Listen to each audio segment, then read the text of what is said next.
Returning from a trip, I found my things on the lawn with a note: if you want to stay here, live in the basement. So I moved into my secret apartment and canceled all payments.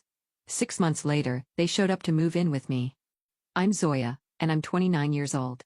2 years ago, my life took a turn I never expected.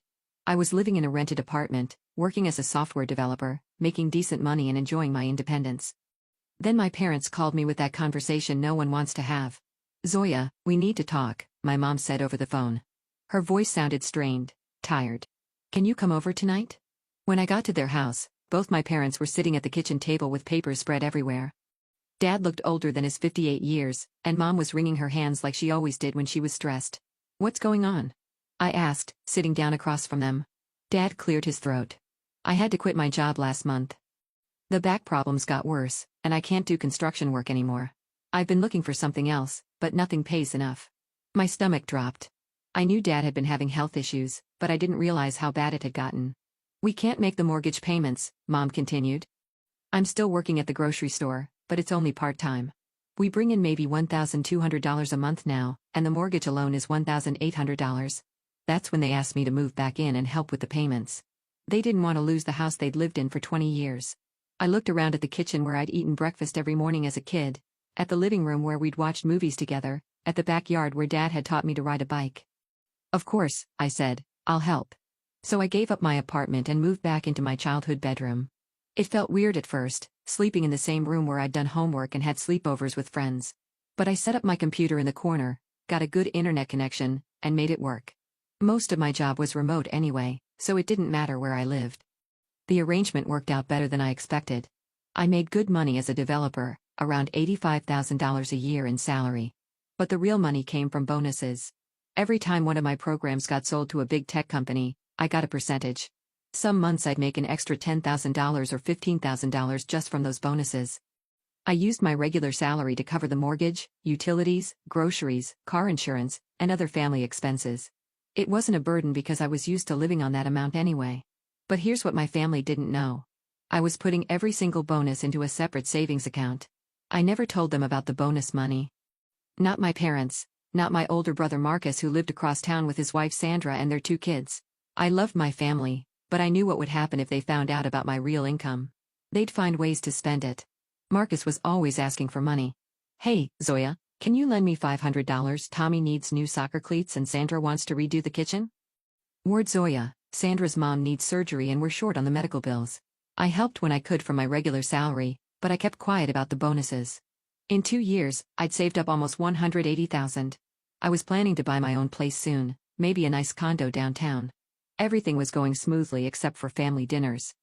Marcus and Sandra came over every Sunday, and those meals were torture. Sandra had never liked me, and she made sure I knew it. "Zoya, what is that shirt?" Sandra would say, looking at me like I've crawled out of a dumpster. "You dress like you're still in high school. Don't you care about your appearance?" Marcus would laugh. "Sandra's just trying to help you, sis. She knows about fashion." The worst part was watching Sandra show off clothes she'd bought with money Marcus had borrowed from me. She'd parade around in a new designer dress, talking about how important it was to invest in quality pieces. I usually escaped to my room as soon as I could, claiming I had work to do. I'd hear Sandra's voice carry up the stairs.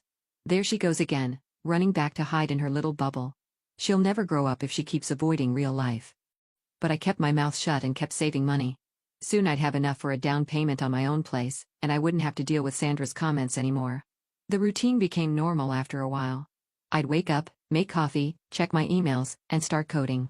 My parents would be quiet in the mornings, Dad usually sitting in his recliner watching the news, Mom getting ready for her shift at the store. We'd eat dinner together most nights, and it was actually nice having that family time again.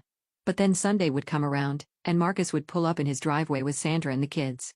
8-year-old Tommy and 6-year-old Emma would burst through the door, and Sandra would follow behind, already looking for something to criticize. "Oh, Zoya, you're wearing that old sweater again," she'd say, not even bothering with hello. "Don't you have anything that fits you properly?" I'd look down at my perfectly fine wool sweater, the one I'd bought just last month. "It's comfortable," I'd say. "Comfortable isn't everything," Sandra would reply, smoothing down her own expensive blouse. "A woman needs to make an effort." The kids would run around the house, and Sandra would plant herself on the couch like she owned the place. She'd start telling my parents about her latest shopping trips, her yoga classes, her friends' drama. Meanwhile, Marcus would be in the kitchen with Dad, talking about sports or complaining about his job. "Marcus is working so hard," Sandra would announce. "He deserves a promotion, but his boss doesn't appreciate him." I'd bite my tongue, remembering all the times Marcus had called me asking for money because he'd been passed over for a raise or bonus. He was a good guy, but he wasn't the most reliable employee. Sandra, however, made it sound like he was the hardest worker in America. The worst part was when Sandra would start giving me life advice. "You know, Zoya, you should be dating, having fun, maybe thinking about starting a family of your own."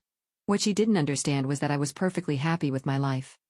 I had a good job, I was helping my parents, and I was building a future for myself. I didn't need her approval or her advice. I needed a break from the family drama, so I visited my friend Jessica at her country house for the weekend. When I came back Sunday night, I saw too many cars in the driveway and lights on in every room. I walked up to the front door and saw toys scattered on the porch. I opened the door to chaos. Tommy and Emma were running around the living room, Marcus was carrying boxes upstairs, and Sandra was directing everything like she owned the place. "What's going on?" I asked, standing in the doorway with my overnight bag. Everyone stopped and looked at me. My parents came out of the kitchen looking guilty. Marcus set down his box. "Hey, sis. So there's been a change of plans. I lost my job and we can't afford rent anymore." I looked around at all the boxes and furniture. "So you're staying here?" "Just temporarily," Marcus said, "until I find something new." Sandra walked over with her fake smile. "We really appreciate you letting us stay here. Of course, we'll need to make adjustments to the sleeping arrangements. Your room would be perfect for the kids. You can move into the small room at the end of the hall."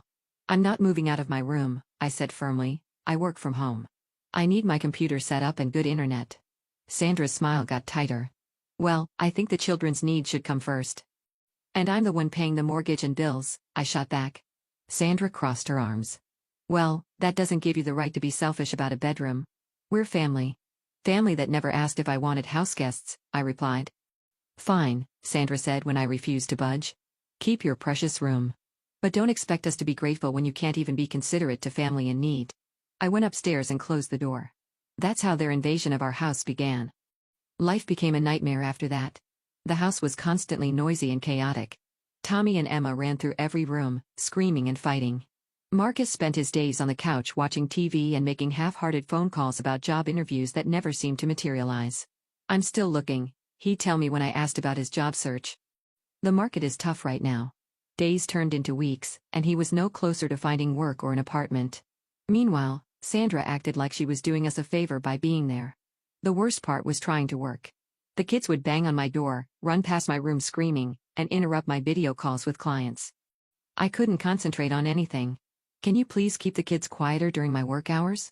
I asked Marcus one morning after Tommy had spent 20 minutes kicking a ball against the wall next to my room. "They're just being kids," he said, not looking up from his phone. "You don't understand because you don't have any." I tried talking to my parents about it, but they said the same thing. "You're overreacting, honey," Mom said. "Children need to play. You can't expect them to be silent all day." "I'm not asking for silence," I said. "I'm asking for basic consideration so I can do my job." But nobody listened. If anything, Sandra seemed to encourage the kids to be louder after our conversations. The breaking point came 2 months later. I had been out running errands for a few hours, and when I came back, my internet wasn't working. I went to check the router in my room and found that someone had cut the Ethernet cable with scissors. The wire was cleanly snipped in 2 pieces. I was furious. I stormed downstairs with the cut wire in my hand. "Who did this?" I demanded, holding up the cable. Sandra was sitting on the couch painting her nails. She looked at the wire and started laughing. "Oh, that," she said, like it was no big deal. "Tommy was playing with scissors and must have gotten into your room. Kids will be kids." "This isn't funny," I said. "I have a deadline tomorrow and now I can't work." Sandra shrugged. "Maybe you should lock your door if you're so worried about your precious computer stuff." "Maybe you should watch your kid and teach him not to destroy other people's property," I shot back. That's when Sandra's fake sweetness disappeared completely. "Don't you dare tell me how to raise my children. You have no idea what it's like to be a parent." "I know what it's like to have respect for other people's things," I said. "Tommy is 6 years old," Sandra said, standing up. "He doesn't understand your work stuff. But you're a grown woman who should understand that accidents happen." "Cutting wires with scissors isn't an accident," I said. "It's destruction." Marcus came into the room then, along with my parents. When I explained what happened, I expected them to back me up. Instead, Marcus just sighed. Look, sis, I'm sorry about your internet. But Sandra's right. You don't have kids, so you don't get how hard it is to watch them every second. I'm not asking you to watch them every second, I said. I'm asking you to teach them not to come into my room and break my things. Boys his age are naturally curious, Mom said. You used to get into everything when you were little. I never destroyed anything with scissors, I replied. Dad nodded along with everyone else. You're being too harsh, Zoya. It's just a wire. You can buy a new one. I couldn't believe it. My own family was taking Sandra's side over mine, and I was the one paying for their roof over their heads. After that fight, everything changed. My parents barely spoke to me anymore. Marcus avoided me completely. Sandra would smirk whenever she saw me, like she'd won some kind of victory. The house felt cold and hostile. I spent most of my time locked in my room, trying to work around the constant noise and chaos. This was supposed to be temporary, but it felt like it would never end. Then I got the bonus I'd been waiting for. One of my programs had been sold to a major tech company, and the payment was huge, almost $60,000. It brought my total savings up to nearly $240,000. More than enough for what I'd been planning. I'd been secretly working with a realtor for months. Dave Patterson was a friend from college who'd gotten into real estate, and I'd asked him to keep his eyes open for the right place. I wanted something modern, quiet, and completely mine. I think I found it. Dave called me 3 weeks after the bonus came through. 2-bedroom condo downtown, great building, perfect for someone who works from home. Want to see it? The apartment was everything I dreamed of. Floor-to-ceiling windows, hardwood floors, and a separate office space where I could work without interruption. The building had a gym and best of all, no screaming children. I'll take it, I told Dave before we'd even finished the tour. The paperwork moved fast. I put down $100,000 and got approved for the mortgage easily. My income and credit score were excellent, and I was buying well within my means.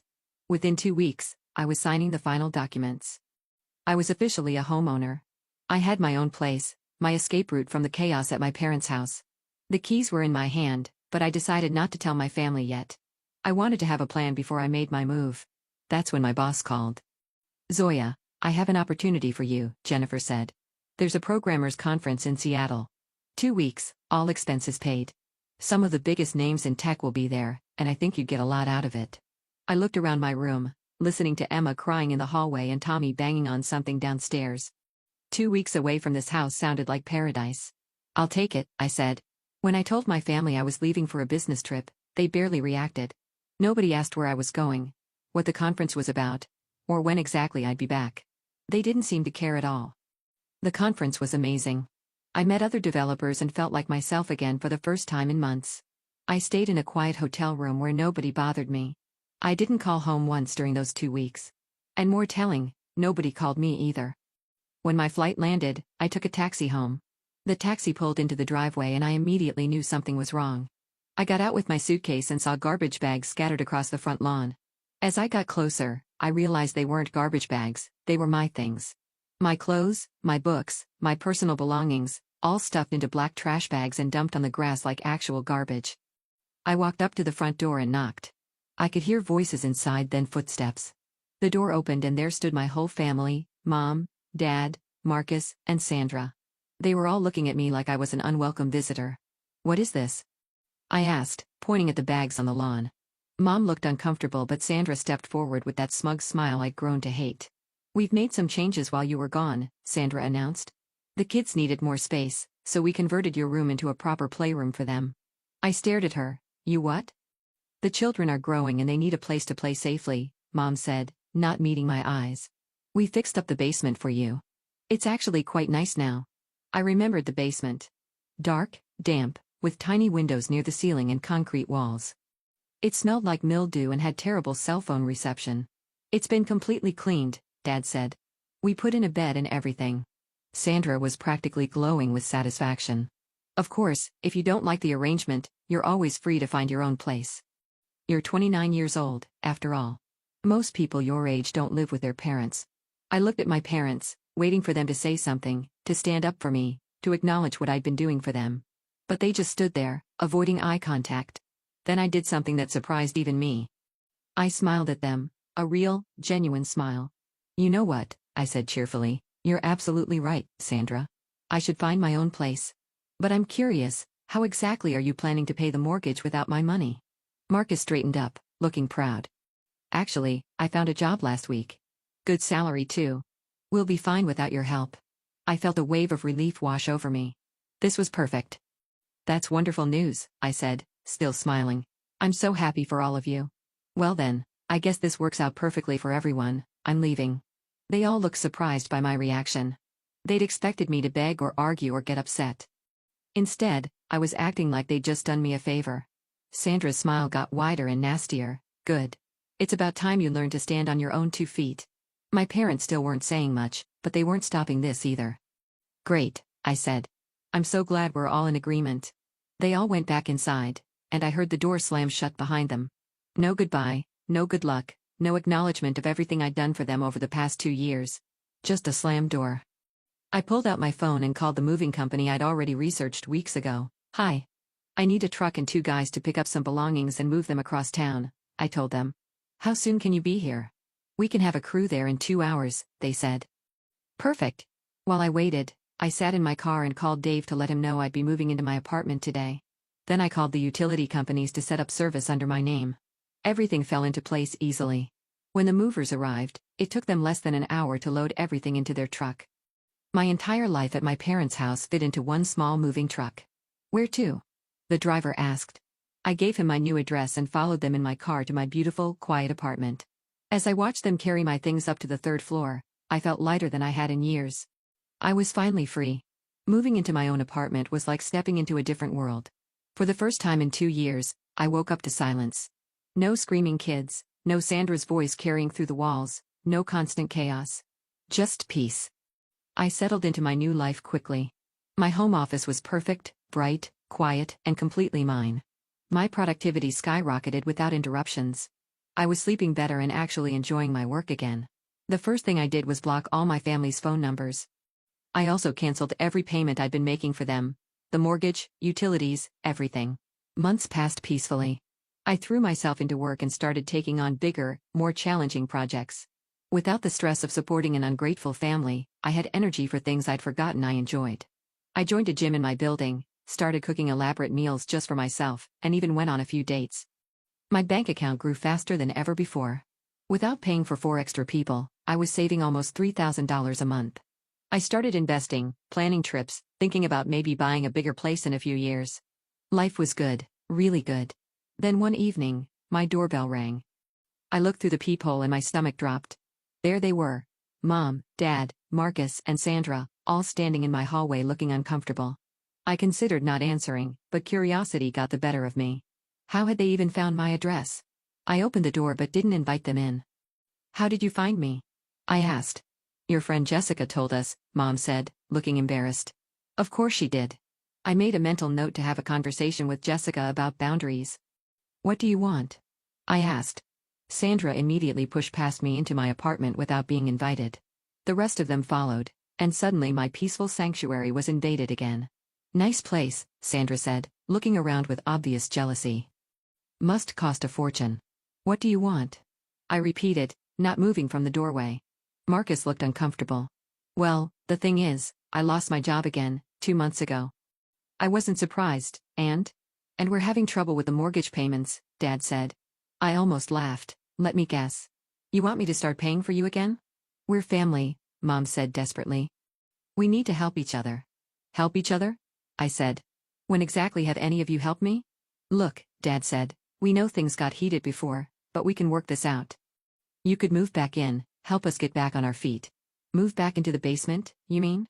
Nobody answered that. We've been thinking, Mom continued, and if they foreclose on the house, we'll have to move in with you. I stared at her. Excuse me? Well, where else would we go?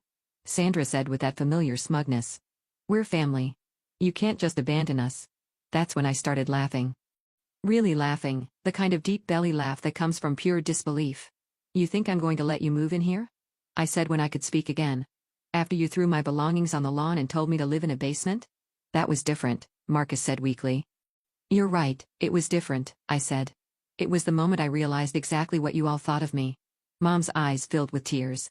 Zoya, please, we're desperate. You should have thought about that before you decided I wasn't worth basic respect. We never said that, Dad protested. You didn't have to say it. You showed it every single day.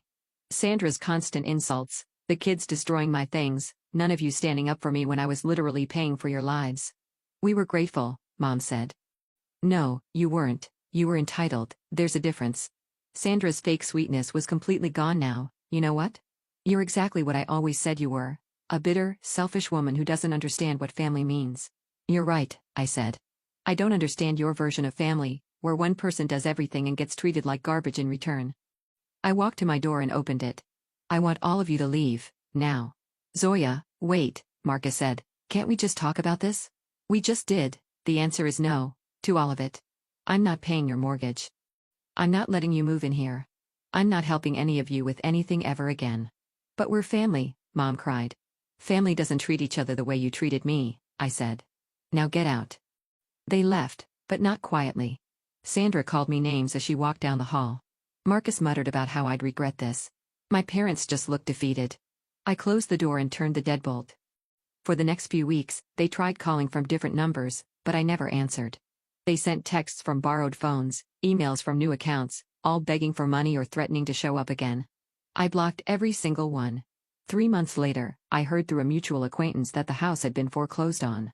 My parents had moved into a small apartment across town.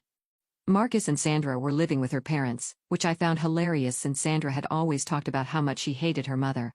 I felt nothing when I heard the news. No guilt, no sadness, no regret. Just relief that I'd gotten out when I did. My life kept getting better.